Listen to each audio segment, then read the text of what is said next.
now look to Noorie Abbas, the International Officer on the Oxford Union's Access Committee, to continue the case for the opposition.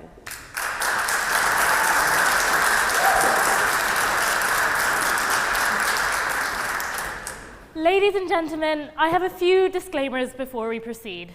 I feel it is necessary to acknowledge, as Katie so nicely revealed, that I am in fact Pakistani, and political opportunism aside, that as a Pakistani woman, to speak in defense of Narendra Modi is fundamentally against my nature. I mention this because I need you to know that I would not be speaking in opposition to this motion unless I thought it absolutely necessary. I suspect many of us on this side of the aisle will be taking a limited view on what qualifies as confidence, but I must stress that there is still the essence of confidence nonetheless. I speak because I truly feel that to vote no confidence in Modi's government is to vote no confidence in the voice of South Asia, a concern that unites both India and Pakistan. I'm not an apologist, and despite what the proposition pushes forth, there is evidence of unfairly discredited success on Modi's part.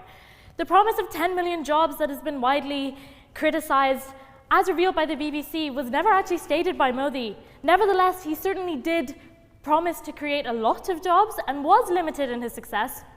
In my eyes, however, he rightly states that we should look to the informal sector of the Indian economy before concluding on the realities of unemployment. Although he has been criticized for his assertion, I see much truth in the fact that to discount the pakora seller on the side of the road is to discount much of the South Asian economy. Positive hopes for employment are on the rise, with 60% of individuals, and that's Pew Research Center, that's not his fake news, believing that Modi will deliver with more time to do so.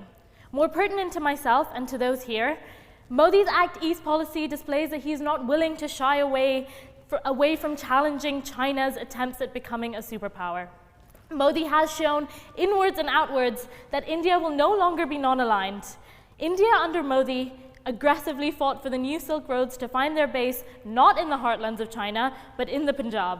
He has made a name for India, its own name, divorced from the Raj, divorced from the West, that is assertively Eastern and successful. What Modi's government has done cannot simply be measured in facts and figures. His landslide victory in 2014 signaled the dawn of a new age. He is a son of a chaiwala, a tea seller, that has climbed his way to the top of what I must stress again is an unbelievable web of individuals. Modi shocked the system of cobweb dynastic politics, and his name continues to be synonymous with change for young middle-class Indians today. Across the border, Pakistanis looked with peering eyes, perhaps not self-reflective enough to acknowledge that tied with cricket and war-fueled rage, our anger at Modi was in part jealousy. A man that spoke for the people, and further, who gave these people a distinctly Indian identity removed from the colonial constructions that shaped the mind of the South Asian elite today. The young middle-class Indian still sees hope in this India, Modi's India, and that is something to be confident in. As Time magazine so pertinently put it, populism comes in two forms. There are leaders that exploit the passions of those they do not actually identify with. Donald Trump certainly comes to mind. And then there are those who speak truly and speak from experience, those who belong to those that they aim to represent. Narendra Modi is faithfully the latter. Make no mistake, I do not speak in defense of populism. Again, Modi's direction of populist fervor, particularly towards Muslims, has been more than reprehensible.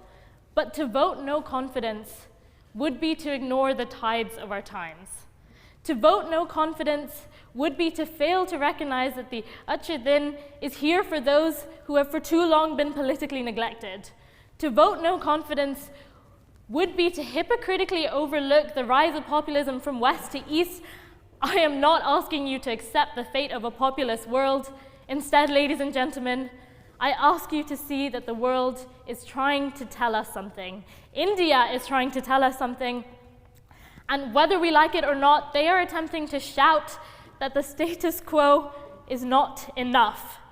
To wholeheartedly condemn Modi for trying to improve this, for all his failures, would be condemning the politically neglected to silence once again.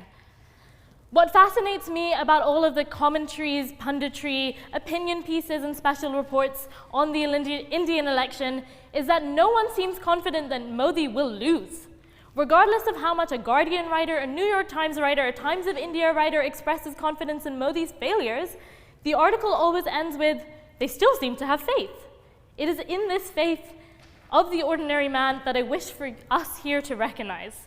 Confidently and assuredly, the masses continue to believe in Modi. And to vote no confidence would be to confidently and assuredly deny recognition to the majority of 1.5 billion people whose status quo continues to change for the better under India. It is a difficult dichotomy of my own personality that I balance my argument on. There's a large part of me that severely despises Modi on a personal level. The Oxford-educated history and politics student in me is undeniably nervous at the direction that Modi takes India and South Asia, but she also recognizes the anxiety at pretending there is nothing to be confident in Modi about. To sweep his successes, his appeal, his reality under the rug is infinitely more dangerous. The elite, the liberal armchair elite, and at the very least we are the intellectual liberal armchair elite, must recognize that the status quo has shifted. The Cambridge-educated Nehru consistently conflated modernization with westernization. I certainly know I'm very guilty of that thought process and can say the same for most of the Desi kids who sit here, at least in part because of a continuing colonial hangover that states that making it in England, and that means getting into Oxford, is the epitome of success.